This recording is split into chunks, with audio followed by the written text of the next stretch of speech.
இப்ப முதல் நான் அறிக்கை விட்டதுக்கு பிறகு 1703 ஏக்கர்னு சொன்னாங்க. அதுக்கப்புறம் நான் பிரகாஷ் நம்ம மாவட்ட செயலாளர் வச்சு நாங்க கலெக்டர்கிட்ட பேச சொன்னேன். டிட்கோல அங்க போய் சென்னையில போய் அதிகாரிகிட்ட பேசினாரு. நானும் போன்ல பேசினேன். நான் சொன்னேன் வேண்டவே வேண்டாம். அப்புறம் என்ன சொன்னாங்க, சரி அவ்வளவு நாங்க எடுக்க மாட்டோம், 1142 ஏக்கருக்கு பதிலா நாங்க 870 ஏக்கர் எடுப்போம் அப்படின்னு இன்னும் 400 ஏக்கர் குறைச்சாங்க. நான் சொன்னேன் 400 ஏக்கர் இல்ல, 1 ஏக்கர் கூட நான் விட மாட்டேன், 1 ஏக்கர் கூட விட மாட்டேன். ஏன்னா இந்த மண் நமக்கு கிடைக்காது.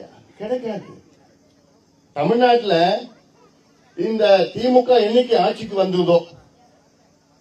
வந்ததோ அன்னையிலிருந்து தமிழ்நாட்டுல 40 லட்சம் விவசாய ஏக்கர் 40 லட்சம் ஏக்கர் விவசாய மண் அழிக்கப்பட்டிருக்கிறது.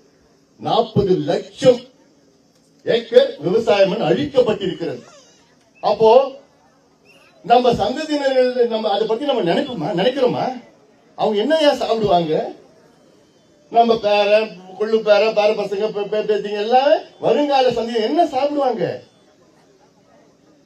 அதனால இதையெல்லாம் நாம் சிந்திக்க வேண்டும். அதற்கு வாருங்கள், நாம் எல்லோரும் ஒன்றாக இணைவோம். கட்சி, ஜாதி, மதம், இனம், மொழி எதுவும் பார்க்க வேண்டாங்க.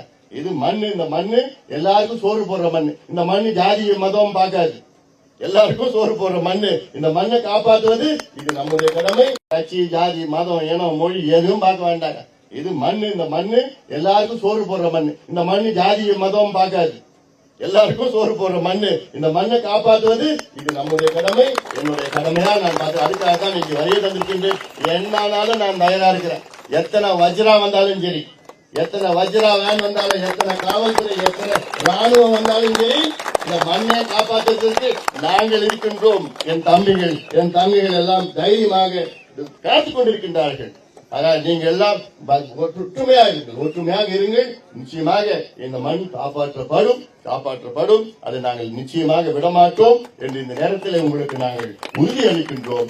இந்த தமிழக அரசு உடனடியாக இங்கே இந்த பகுதியிலே நீங்கள் திட்டமிட்டிருக்கின்ற இந்த அறிவுசார் நகர் திட்டத்தை ரத்து செய்யுங்கள். இங்கே ரத்து செய்யுங்கள்.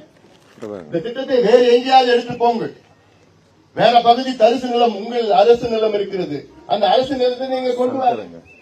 இந்த மண் போகம் அளிக்கின்ற இந்த மண்ணை அழிக்க நாங்கள் பாட்டாளி கட்சி மட்டுமல்ல, துணை குறிக்கின்ற நம்முடைய அத்துணை கட்சிகளும் அத்துணை இயக்கங்களும் சேர்ந்து இந்த திட்டத்தை நாங்கள் எதிர்ப்போம். இந்த மண்ணை நாங்கள் காப்பாற்றுவோம், மக்களை காப்பாற்றுவோம் உறுதியோடு இந்த உறுதியோடு சொல்லி இது நிலை நிர்வாகிகளுக்கும் இயக்கங்களுக்கும் நன்றியை தெரிவித்து விடைபெறுகின்றேன். வணக்கம். விவசாயிகளுடைய பாதுகாவலர் மருத்துவர் அன்புமணி.